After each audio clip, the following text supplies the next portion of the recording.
Shipping container cabins. You've probably seen them all over social media, homesteading forums, maybe even on some land listings. Today we're breaking down whether one of these things actually makes sense for your property. Hey, welcome back to the Land Buyer's Guide. I'm Scott Thomas with landparker.com, where we help everyday people find affordable rural land with financing that actually works for real budgets. And today we're talking about something I get asked about pretty regularly: shipping container cabins. What's the deal with them? Are they worth it? And what do you actually need to know before you go down that road? So let's start with the basics. A shipping container cabin is pretty much what it sounds like. You take one of those big steel intermodal containers, the ones you see on cargo ships and freight trains, and you convert it into a livable space. They come in two main sizes, 20 feet and 40 feet long. You can use just one, or you can combine a few of them to get a bigger floor plan. Add some insulation, cut in some windows and doors, do your interior work, and you've got yourself a cabin.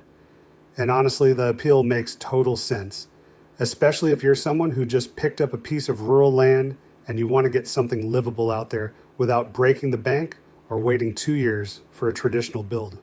So let's talk about why people love these things first. The durability is real. These containers were built to survive ocean crossings. They get stacked, they take weather hits, they go through some serious conditions. That toughness carries over when you put one on your land. In rural environments where moisture and pests can do a number on wood frame construction, steel holds up really well. A well-maintained container can last 25 years or more without major structural headaches. The upfront material cost is another big draw. A used container can run you anywhere from about $1,500 to $5,000 depending on size and condition. Now, that's just the container itself. We'll get to the full picture in a minute, but as a starting point, that's pretty compelling compared to traditional building materials. Speed is also a huge factor. Once you've got a foundation prepped, a container can be delivered and set in place in a single day. For someone who just bought land and wants to get out there and start using it, that's a big deal. A lot of people use a container as a starter structure while they figure out their longer-term plans for the property. They also pair up really naturally with off-grid setups. The compact footprint makes it easier to size out a solar system, a rainwater collection setup, whatever you've got in mind. You're not trying to power a massive house. You keep it manageable. And the customization options are pretty wide open. You can cut in extra windows, add a deck, connect multiple containers for more space, turn a second one into a workshop or guest quarters. The modular nature of it means you can grow over time without starting from scratch every time your needs change. One more thing some people appreciate, and this might matter to you or it might not, but repurposing a used container is a pretty solid environmental choice.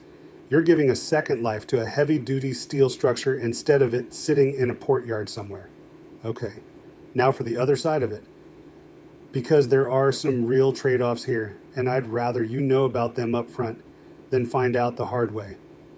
The insulation situation is probably the biggest one. Steel is great at conducting temperature, which sounds cool until you realize that means your container cabin becomes a furnace in summer and a freezer in winter if you don't handle it right. Quality insulation, spray foam is what most builders use, is genuinely important here, and it adds cost. It also takes up interior space, which matters when you're already working with a relatively small footprint. This is one of those areas where the details really matter and skimping tends to cause problems later. Permitting is another thing that catches people off guard. Zoning and building codes are different everywhere.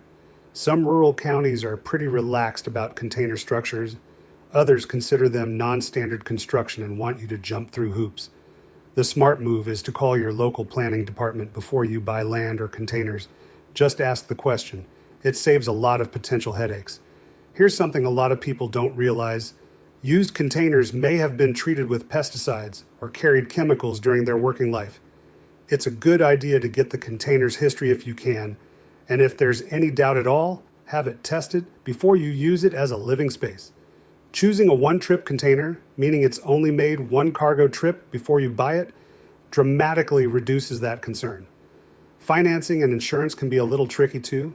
Traditional lenders don't always know what to do with container structures. Same with homeowners insurance. It's getting better as these builds become more common, but it's worth doing your homework on that before you assume it's going to be straightforward.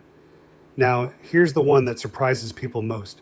The base container is affordable, yes, but by the time you add insulation, windows, doors, plumbing, electrical, interior finishing, foundation, and delivery, the total cost can creep up closer to traditional construction than most people expect going in. That doesn't mean it's a bad choice. It just means you want to go in with a realistic budget and a full picture of what you're actually spending, not just the sticker price on the container itself. Last thing worth mentioning, steel and condensation aren't great friends, especially in humid climates. Without a solid vapor barrier and decent ventilation, moisture can build up inside the walls and you end up dealing with rust or mold. Good insulation and proper installation technique take care of most of that, but it's something a contractor with container build experience will know how to handle. Which actually brings me to some practical stuff that might help if you're seriously considering this. Get in touch with your county's zoning and building department early. Before you buy land, before you buy containers, just find out what the local requirements are. It's one phone call that can save you a lot of time and money. If your budget allows for it, a one-trip container is worth the extra money over a heavily used one. Fewer unknowns, better condition, peace of mind. Working with someone who has actual container build experience makes a big difference. The insulation, the structural cuts, the moisture management, there's a real learning curve there, and you want someone who's already been through it. When you're budgeting, include everything from day one. Delivery, foundation, insulation, windows, doors, utilities, interior finish, all of it. A complete estimate up front is a lot less stressful than surprises halfway through the build. Think about where you're positioning the container on your lot too.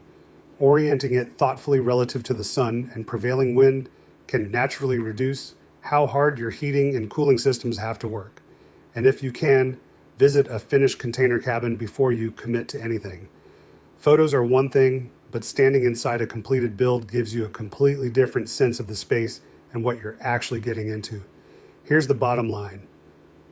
For rural land buyers, off-grid enthusiasts, homesteaders, container cabins are a genuinely interesting option. They're tough, they're flexible, and they can get you something livable on your land faster than traditional construction. The challenges are real: insulation, permitting, finishing costs, but they're all manageable when you go in with clear goals, do your local research, and budget honestly for the full project. The people who tend to be happiest with these builds are the ones who didn't rush in based on the low container price alone. They thought it through, planned it out, and found the right land to put it on. And speaking of finding the right land, if you're still in the process of figuring out where you're going to do all this, head over to landparker.com. We've got rural vacant land listings across the country, a lot of it priced to move with owner financing options that are pretty accessible, sometimes as low as $100 down and $100 a month. No bank approval needed. Just land you can actually afford and start using. Go check out what's available at landparker.com.